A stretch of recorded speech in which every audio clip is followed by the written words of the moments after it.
ఆంజనేయం మహావీరం బ్రహ్మ విష్ణు శివాత్మకం బాలార్కప్రభం శాంతం రామదూతం నమామ్యహం.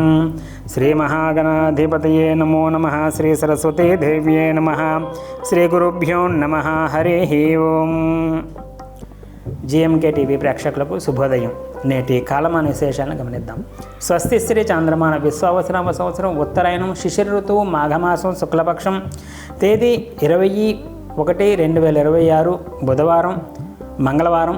సూర్యోదయం 6:31 సూర్యాస్తమయం 5:45 వరకు. తిథి విధియ రాత్రి 2:42 వరకు. నక్షత్రం శ్రవణం మధ్యాహ్నం 1:06 వరకు. వర్జం సాయంత్రం 5:15 నుండి 6:54 వరకు. దుర్ముహూర్తం ఉదయం 8:46 నుండి 9:31 వరకు. తిరిగి రాత్రి 10:52 నుండి 11:43 వరకు. అమృతకాలం తెల్లవారుజామున 3:12 నుండి 4:51 వరకు. నేటి విశేషం శ్యామల నవరాత్రుల్లో నేను చెప్పుకున్నాం. రాజశ్యామల నవరాత్రుల్లో 2వ రోజు భాగంగా మళ్ళీ శ్రీరాజమాతంగినమైన మంత్రాన్ని ఈ 9 రోజులు కూడా విరివిగా ఎక్కువగా అనుష్ఠానం చేయండి. మనకి పేరు ప్రఖ్యాతలనే మనం ఏ పని చేస్తున్నా, ఉద్యోగం చేస్తున్నా, వ్యాపారం చేస్తున్నా, వ్యాపారంలో పేరు ప్రఖ్యాతలు వస్తాయి, ఉద్యోగంలో పేరు ప్రఖ్యాతలు వస్తాయి, ప్రమోషన్లు వస్తాయి. కాబట్టి శ్రీరాజమాతంగి అనేటువంటి మంత్రాన్ని ఎక్కువగా అనుష్ఠానం చేయండి. రాజశ్యామల నవరాత్రుల సందర్భంగా అనుష్ఠానం ఉన్నటువంటి వాళ్ళు రాజశ్యామల నవరాత్రులు ఆచరిస్తూ ఉంటారు. మనం నవరాత్రులు ఆచరించకపోయినా ఈ మాత్రం అనుష్ఠానం చేయండి. అలాగే మంగళవారం సందర్భంగా అనారోగ్యంతో బాధపడుతున్నటువంటి వారు ఎవరైతే ఉన్నారో ఒక ప్రత్యేకమైనటువంటి మంత్రం ఉంటుంది. ఈ మంత్రాన్ని ఆంజనేయ స్వామి దేవాలయానికి వెళ్ళి 108 ప్రదక్షిణాలు చేస్తూ చెప్పాలి. ఈ మంత్రాన్ని ఇందాక ధ్యాన శ్లోకంలో చెప్పాను, అది చెప్తూ ప్రదక్షిణాలు చేయండి. ప్రదక్షిణాలు చేసేటప్పుడు పెన్ను పేపర్ పెట్టుకుని రాసుకునేటువంటి విధానం ఎప్పుడూ సరికాదు. వక్కలు కానీ, పువ్వులు కానీ, చెక్కలు కానీ, ఏదైనా ఫలాలు కానీ, ఖర్జూరం కానీ, ఎండు ఖర్జూరం మొదలైనటువంటివి ఏవైనా సరే చిన్న చిన్నవి పూజా సంబంధించినటువంటి ద్రవ్యాలతో మాత్రమే లెక్క పెట్టాలి.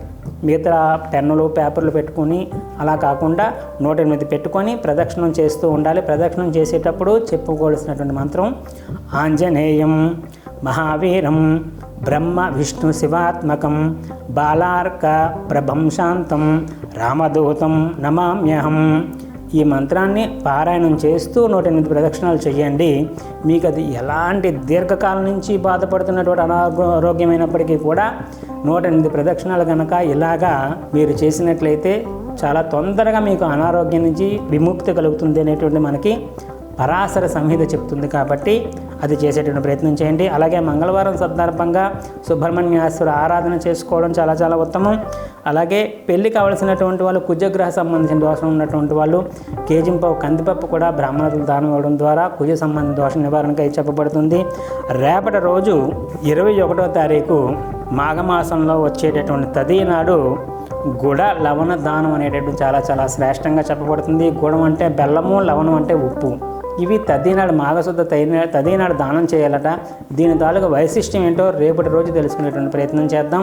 హరి ఓం తత్సద్బ్రహ్మ అర్పణమస్తు. సర్వం శ్రీ ఉమామహేశ్వరార్పణమస్తు. స్వస్తి. జ్యోతిష సలహాలకై సంప్రదించండి కోమలాపల్లి చౌడేశ్వరి నందన్ శర్మ, ప్రముఖ జ్యోతిష సిద్ధాంతి, ఆధ్యాత్మికవేత్త. శ్రీ చౌడేశ్వరి జ్యోతిషాలయం, చినరాజుపేట, అనకాపల్లి. Phone number 8500267002.